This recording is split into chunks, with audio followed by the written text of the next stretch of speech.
Good morning everyone, कैसे हैं आप सब। आई होप मस्त होंगे। तो गाइस आपकी दुआ से मैं भी एकदम मस्त हूँ और डेली की तरह आज भी जा रहे हैं अपने कोचिंग। तो देखते हैं गाइस आज निशा मैम हमें क्या सिखाने वाली है। वो सरप्राइज है। आज मैम बहुत हमें इंटरेस्टिंग फैक्ट बताने वाली हैं। तो आप बने रहे ब्लॉग में और वीडियो को लाइक और चैनल को सब्सक्राइब कर देना। फाइनली गाइस मैं बच्चे को बैठ चुकी हूँ और कर रही हूँ बच्चा वेट। तो गाइस अभी हमारी बात नहीं आई हूँ लेकिन यहाँ पे बहुत ज्यादा जैसे क्या फाइनली गाइस हम कोचिंग आ चुके हैं। Good morning sir. Good morning everyone. कैसे कैसे गुड मॉर्निंग देते हैं भाई।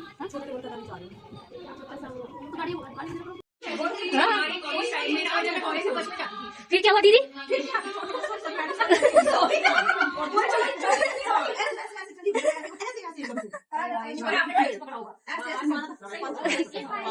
कौन दीदी कौन था।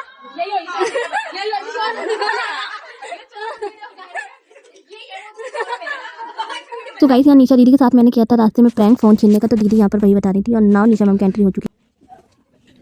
Good morning everyone. Good morning ma'am. कैसे हो। कितनी कितनी सलवारें स्टिच कर ली हैं। ओके चलिए कितनी कितनी। Okay good. का मेडिटेशन कर लेते हैं फिर उसके बाद अपनी क्लास कंटिन्यू करेंगे। सो गाइस यहाँ करेंगे मेडिटेशन। आपको भी ज़रूर करना चाहिए, एक अच्छी आदत है। मेरे साथ एक अच्छी आदत डेवलप करनी है आपको गाइस। तीनों सलवार को एक एक दो भी बनाओगे तो भी चलेगा, ठीक है, उसी में आप अच्छे से सीख लोगे। बट वो सलवारें जो पहले बना चुकी हैं वो ज्यादा बनानी है, उसमें प्रैक्टिस ज्यादा चाहिए। क्यों? क्योंकि वो ज्यादा भी करती है। अब आगे आने वाले टाइम में पता नहीं कौन सी सलवार फिर दोबारा से चल जाएगी, क्योंकि सलवारें पहले बहुत ज्यादा चलती थी, अभी पैंट ज्यादा चलती है। तो सलवारों से ज्यादा आपको टारगेट अपनी पैंट पे देना है, क्योंकि जितनी सलवारें आप बना लोगे ना उससे कहीं ज्यादा पैंटें बनानी है। पैंट में भी तो बहुत सारी प्रॉब्लम्स आती है, हेवी साइज में आता है, नॉर्मल साइज में आता है, खिंचाव आता है, बैठने में प्रॉब्लम होती है, तो ये सारी चीजें सलवारों में आती है, तो पैंट में आती है। तो ध्यान रखना है। आज जो हम सीख रहे हैं वो अफगानी सलवार है। अफगानी सलवार को सिंपल नॉर्मल तरीके से भी कटिंग कर सकते थे, लेकिन हमने उसको एक ऐसे स्टाइल में कटिंग किया जिससे जो प्रॉब्लम्स थी वो नहीं आएगी। जैसे प्रॉब्लम्स होती थी आसन में खिंचाव आने की, तो वो प्रॉब्लम नहीं आएगी, क्योंकि पहले से ही हमने फ्रंट वाले पार्ट को कम और बैक वाले पार्ट को एक्स्ट्रा ले लिया है। एंकल क्या होता है, जमीन से थोड़ा सा ऊपर साइड में हटे। सलवार का लेंथ ले लेते हैं, ठीक है, फिर उसके बाद मार्किंग करेंगे, कंफ्यूजन भी हो सकती है लेंथ में। तो एक्जैक्ट लेंथ लेंगे और कैसे लेना है वो मैं आपको बताऊंगी। फिर आपको भी अपना अफगानी सलवार का लेंथ बिल्कुल ऐसे लेना है। आपके पूरा आपकी हील के बिल्कुल फिक्स होगा, हील का जो साइज है उससे बिल्कुल सेम साइज करना है। तो चलो पहले मेजरमेंट ले लेते हैं। अब देखो कैसे हमें मेजरमेंट लेना है अफगानी सलवार का। तो अफगानी अगर खुद का मेजरमेंट ले लो तो मेजरमेंट टेप को ऐसे उल्टा रख लो, ठीक है, ताकि नंबर नीचे से स्टार्ट हो, और फिर अपना साइड देखो, ऐसे साइड से लेना है। उसमें क्या करते हैं हम फ्रंट से लेते हैं। अभी हम साइड से ले रहे हैं क्योंकि जो एंकल साइज है वो मेरा यहाँ पे, एंकल क्या होता है यहाँ तक आपको लेंथ रखना है। तो अभी हमें टेप को सेट करना है, बेल्ट है वहां तक लेंगे। तो देखो एंकल साइज कितना आ रहा है मेरा 37.5, ठीक है, तो मेरा लेंथ आएगा 37.5। जहां पे मैंने पहना है वहां से लेना है और एंकल लेंथ तक लेना है। साइज कैसे लोगे, देखो अपर हिप नहीं लेना, डाउन हिप भी नहीं लेना, प्रॉपर हिप लेना है। प्रॉपर हिप लेंगे, हिप साइज आ रहा है हमारा 40.5, 41 ले सकते हैं, थोड़ा लूज करके लेंगे तो मतलब 40.5 या फिर 41, ठीक है, 41 लिख लेंगे। हिप साइज 41 से ज्यादा इंपॉर्टेंट है। हमें क्या करना है, जैसे हम सलवार पहनते हैं तो हम सलवार का इस तरीके से मेजरमेंट लेते हैं कि सलवार पहनते हुए हमें कोई प्रॉब्लम ना आए। तो देखो मेरा जो साइज है वो यहाँ पे हमें मिलेगा 13.5। तो इतना मुझे अपना बॉर्डर रखना है कि मैं इजीली पहन पाऊं, सलवार इजीली मेरे पैर में आ जाए। तो ये 3 मेजरमेंट सिर्फ आपको लेने हैं अफगानी सलवार के लिए। और अफगानी सलवार में आपको ओवरऑल कास्टिंग करना है, उस सभी मेजरमेंट के अकॉर्डिंग हमें मार्किंग करना है। देखो लेंथ, हिप साइज, बॉटम, ये 3 है। सबसे पहले लेंगे लेंथ 37.5। मेरी सलवार की लेंथ है 37.5।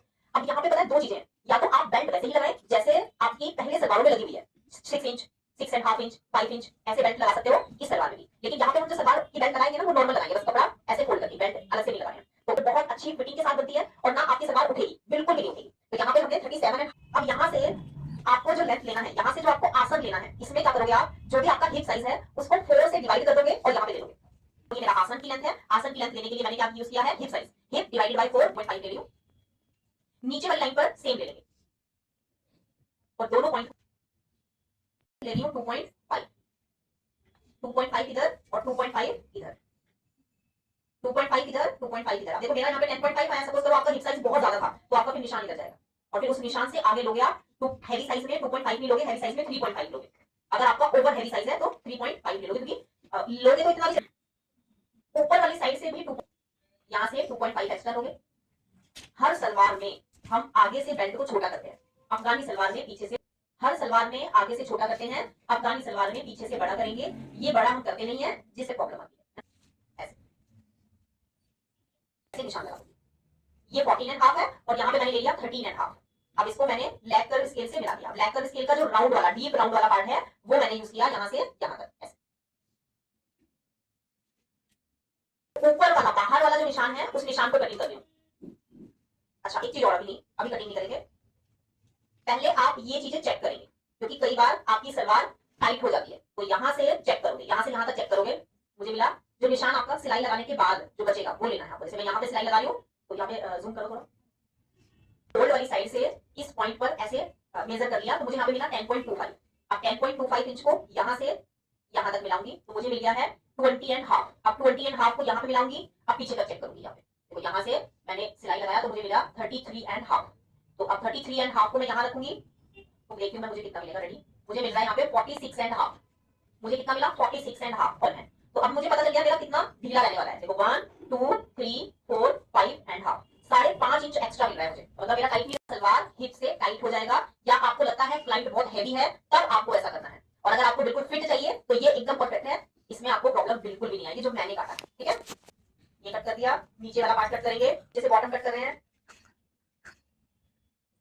अब साइड से कट कर रहे हैं। आप चाहे तो एक पैर का मार्जिन ले सकते हैं, सिलाई वाला मार्जिन, और आप ऐसे।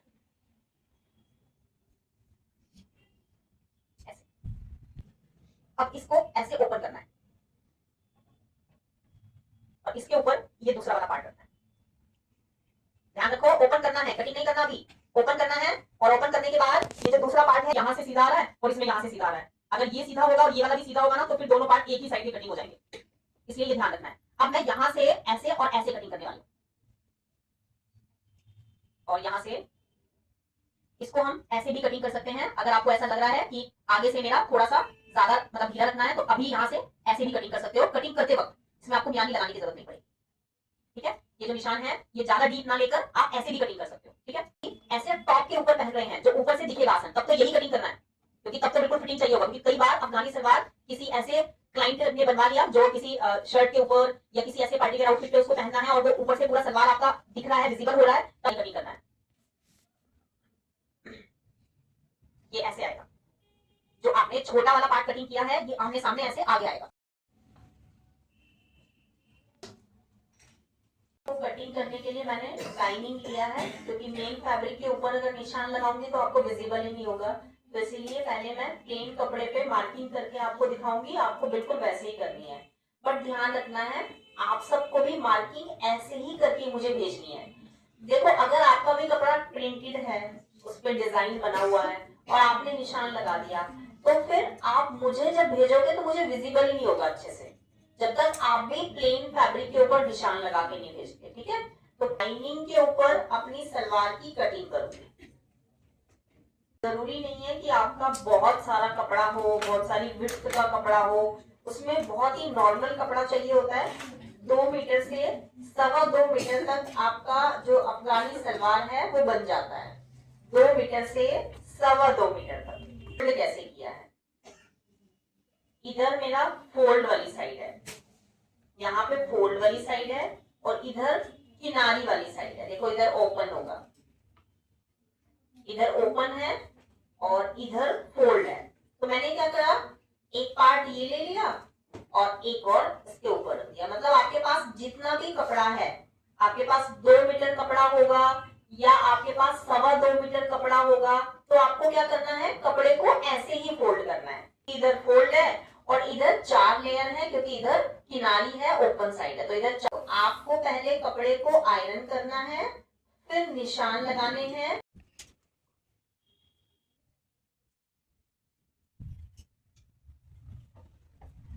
अब ये ऊपर की 2 लेयर तभी लेनी है जब आप दोनों पार्ट को ऐसे रखोगे, ठीक है। ये देखो मैंने ऐसे ओपन कर लिया, फैब्रिक का फ्रंट साइड अंदर है, ये रहा, ये फैब्रिक का सीधा वाला साइड है। अगर ऐसा है तो कटिंग होगा और अगर ऐसा नहीं है तो इसको पूरा ऐसे आमने सामने रख लीजिए। जब आप ये फ्रंट वाला कटिंग करोगे तो आपको ध्यान रखना है ये अंदर सीधा वाला साइड आना चाहिए और बाहर बैक साइड आना चाहिए, कपड़े का उल्टा तरफ। अब आपको निशान के ऊपर से ही कटिंग कर देना है और मैंने निशान के ऊपर से इसलिए किया है क्योंकि मैंने हिप डिवाइडेड बाय 4+1 लिया है। अगर मैं हिप डिवाइडेड बाय 4 लेती, क्योंकि पहले देखा था ना, अगर हिप डिवाइडेड बाय 4 लेंगे तो तब लेंगे जब आपको किसी टॉप पे पहनना है, किसी ब्लाउज पे पहनना है, क्योंकि ऊपर से भी आपको फिटिंग चाहिए, लूज नहीं चाहिए। अब ये कुर्ती पे पहनेंगे तो ऊपर से लूज भी रहेगा तो भी चलेगा।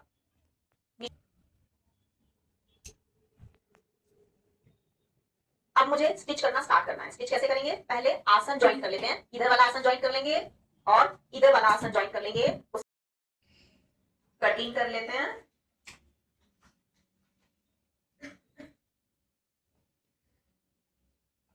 मैंने कटिंग कर लिया है।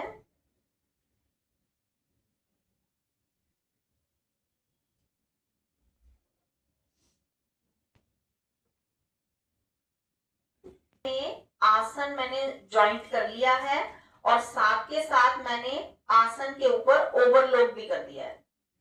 ये जो छोटे छोटे से काम है ना, ये साथ के साथ करते हुए चलें ताकि आगे चल के प्रॉब्लम्स ना हो। दोनों साइड से 1.5 इंच 1.5 इंच हम प्लस कर लेंगे। तो जितना भी मुझे मिला उसके अकॉर्डिंग मुझे यहाँ पे ये अपना साइज ले लेना है। 1 आध इंच और एक्स्ट्रा ही ले लीजिए, क्योंकि अगर बचेगा तो साइड में निकल जाएगा। तो मैंने यहाँ पे दोनों साइड के लिए टोटल 17.5 इंच की 2 पेस्टिंग कटिंग कर ली है और इसका साइज है 1.25। आप अपने अकॉर्डिंग 2 भी ले सकते हो।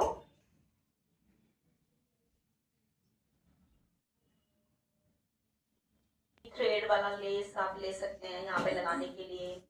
आप कोई भी जो समोसे वाला लेस आता है या कोई भी ऐसा लेस जो यहाँ से बाहर वाली तरफ ऐसे जिगजैग में है या फिर आधा आपके अंदर जा रहा है लेस और थोड़ा सा लेस आपका बाहर विजिबल हो रहा है, तो इस टाइप का कोई भी लेस आप यूज कर सकते हैं अपनी सलवार में। जैसे हमने कॉलर रेडी करके तब अटैच किया था, यहाँ पे भी मोहरी को पूरा रेडी करेंगे, फिर उसके बाद अटैच करेंगे। आपका स्टिचिंग मार्जिन है वो आप यहाँ पे छोड़ देंगे और यहाँ से अपनी पेस्टिंग को पेस्ट करना स्टार्ट करेंगे। टेम्परेचर थोड़ा सा ज्यादा कर लेते हैं, इससे काम ऐसे फोल्ड करना है।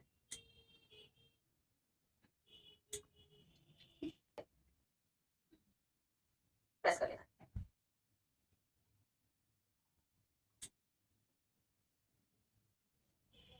करेंगे एक्स्ट्रा फैब्रिक उतना ही लेना है जितना आपको सिलाई में चाहिए। 1/2 इंचेस या 1.25 इंचेस लेकर कट कर लेंगे और फोल्ड करने के बाद प्रेस करेंगे ऊपर से।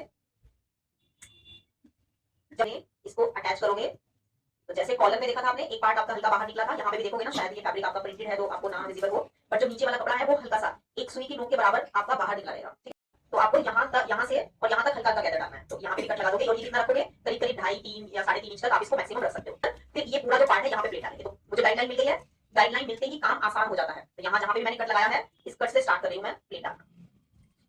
अब देखो प्लेट डालते अगर आपकी यूज होगी, दोनों फिंगर से कपड़े को आगे से पीछे लेके जाना है। देखो आगे से पीछे लेकर गए और मशीन को 2 कदम आगे बढ़ाया, फिर आगे से पीछे लेकर गए, मशीन को 2 कदम आगे बढ़ाया, फिर आगे से पीछे लेके गए, मशीन को 2 कदम आगे बढ़ाया। वहां तक पहले प्लेट डालोगे और प्लेट डालने के बाद चेक करोगे क्या आपने यहाँ तक सही किया। कहीं पता चले आगे से आगे आ गए और आपका थोड़ा गड़बड़ भी हो गया है ना, तो अब मुझे यहाँ से पहले चेक कर लेना है यहाँ तक मेरा कितना आया है। ये मैं सेंटर पे आ गई हूँ, अब मैंने सेंटर से यहाँ तक चेक किया, 6.5 इंच मेरा ये हो गया यहाँ से, और ये मेरा जो एक्स्ट्रा है ये मुझे 1.5 से 2 इंच मिल गया। तो मतलब मैं आधे तक आकर सेटिस्फाई हूँ। अब मुझे जो आगे बढ़ना है वो यहीं से स्टार्ट करूंगी। अब फिंगर पीछे एक एक 2 कदम चलते रहेंगे और कपड़े में इसी तरह से गैदर्स डालते रहेंगे।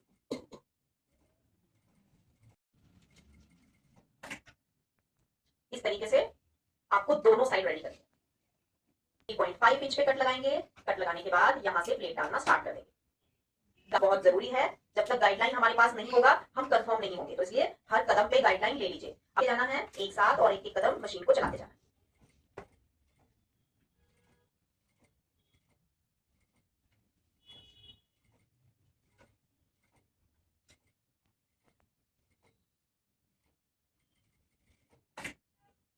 एक बार दोनों साइड को रेडी करने के बाद चेक कर लेंगे क्या आपने दोनों साइड बराबर रेडी किया है या थोड़ा बहुत आपने कम या ज्यादा प्लेट डाल के उसको ऊपर नीचे कर दिया है।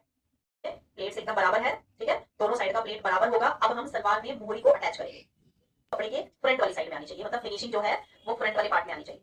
वाइज रख लिया मैंने ताकि ये थोड़ा सा अच्छे से हाईलाइट हो जाए अलग से। यहाँ पे आप एक साथ रख के लेस भी लगा सकते हो, लेस लगा सकते हो या कोई भी ऐसा डिजाइन बना सकते हो, कपड़े का भी डिजाइन बना सकते हो। ऐसा नहीं है अगर लेस नहीं है तो फैब्रिक के भी आप डिजाइन कुछ बना सकते हो। जैसे कुर्ती अगर बन जाती तो कुर्ती में भी हम ट्रायंगल बना के यहाँ पे लगा सकते थे। कुर्ती की डोरी जो बनाते हैं ना, डोरी के ऐसे छोटे छोटे बॉक्सेस बना सकते हैं। हाँ वो एक अच्छा आइडिया आ गया अभी। जैसे कपड़े का आपने एक टुकड़ा 2 कट करके फोल्ड करो, सेंटर से ऐसे गोल बना दो, ठीक है, ऐसे, और ये शेप बनाकर ये भी लगा सकते हो ऐसे, ठीक है। तो बहुत सारे आइडियाज मिल जाएंगे। ऐसे ट्रायंगल वाली शेप ऐसे बना सकते हो, ऐसे ऐसे वाली शेप बना सकते हो, अलग अलग कलर के लगा सकते हो यहाँ पे। तो यहाँ पे बीच में आप रख के लगा दो। मेरे वाले में तो अच्छा नहीं लगेगा ना, क्योंकि विजिबल ही नहीं होगा। लेकिन अगर आपका कोई कपड़ा वैसा है जिसमें डिजाइन हाईलाइट हो रहा है, इसमें तो खिचड़ी जैसा बन जाएगा, और अगर मैंने डिजाइन डाला भी तो अच्छा नहीं लगेगा, ठीक है।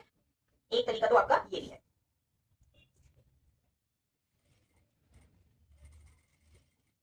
कवर हो जाएगी तो ऊपर से आपकी ये वाली सिलाई विजिबल नहीं होगी। और कपड़े को ऐसे सेट करेंगे, खींचेंगे, ताकि आपका जितना भी प्लेट है वो सारा प्लेट आपका इधर उधर ना हो जाए। मार्जिन के अकॉर्डिंग हमें कपड़े को सेट करना है।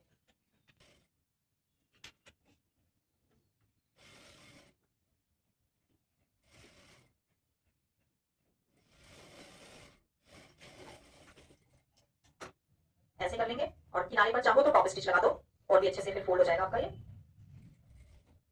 पूरा मार्जिन आपको पट्टी वाली तरफ लेना है जिस साइड में आपका पेस्टिंग है। ऐसे अब आसान हो गया लगाना। अब आप लेस भी लगा सकते हो, सिलाई भी लगा सकते हो, जो डिजाइन बना रहे हो वो भी लगा सकते हो।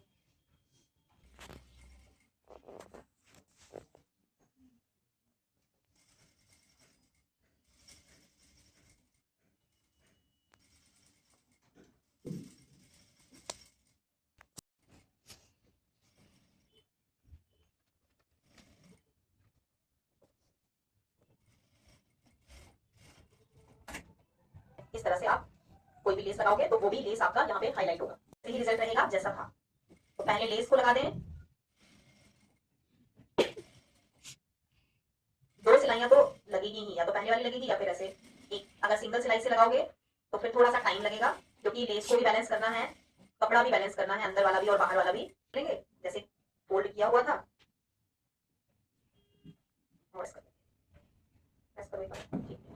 और ही आपको पूरा सिलाई लगाना है।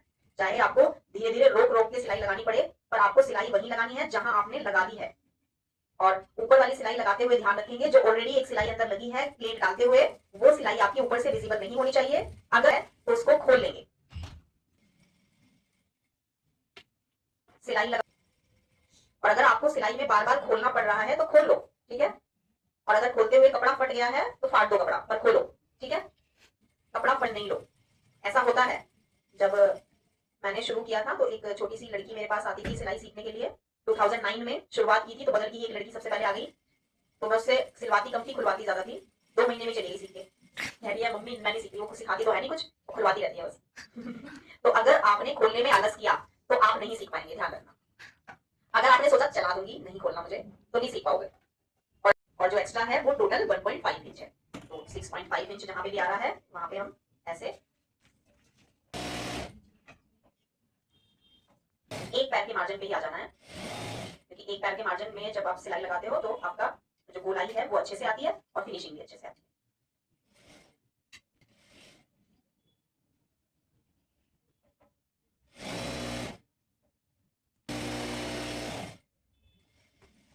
इसमें आपको ऐसा नहीं है इतना ज्यादा खींचने की जरूरत है, जैसे पहले मैंने बताया ना सिलाई कटिंग करते हो तो खींच लेना कपड़े को। इसमें नीड नहीं है ज्यादा खींचने की, ये रहता है तो इसलिए ऊपर है। आपको इस तरीके से कपड़े को बराबर रखना है और एक पैर का मार्जिन लेकर इस बेल्ट को अटैच कर देना है। एक पैर या आधा इंच मार्जिन लेंगे ज्यादा से ज्यादा।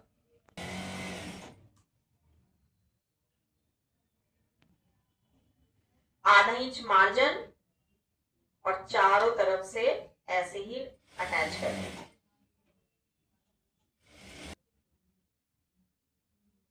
देखो पीछे की तरफ जो गोलाई थी ना, उसमें भी मुझे प्रॉब्लम नहीं आएगी। अगर मैं यहाँ पे वी शेप ले लेती तो प्रॉब्लम आती पॉइंट पे, लेकिन अभी मुझे वो भी प्रॉब्लम नहीं आई है। उसको मैंने ऐसे फोल्ड किया और जहां तक मेरा ये आ रहा है वहां तक सिलाई लगा दिया ऐसे। अब मैं यहाँ पे देखूंगी मेरा जो ये बेल्ट का पार्ट है इसको ऐसे सीधा पकड़ूंगी और एक्स्ट्रा जितना भी बेल्ट है उसे कटिंग कर दूंगी। ऐसे कटिंग कर दिया। उस जॉइंट को मैं दोनों तरफ से ऐसे बराबर रखूंगी ऐसे और सिलाई लगा दूंगी। दोनों साइड से बराबर रखा और सिलाई लगा दी।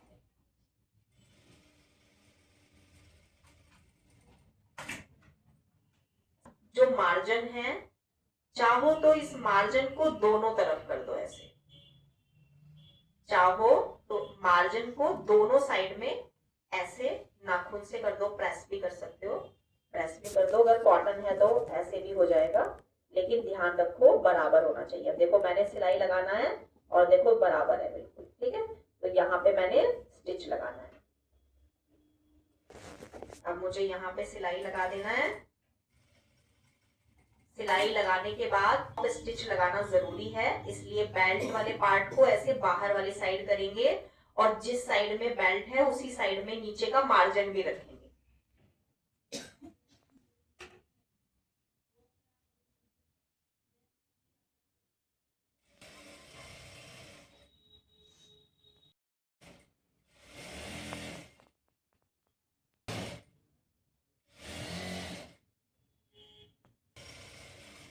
जॉइंट से स्टार्ट किया था टॉप स्टिच लगाना, जॉइंट पर ही खत्म कर दिया।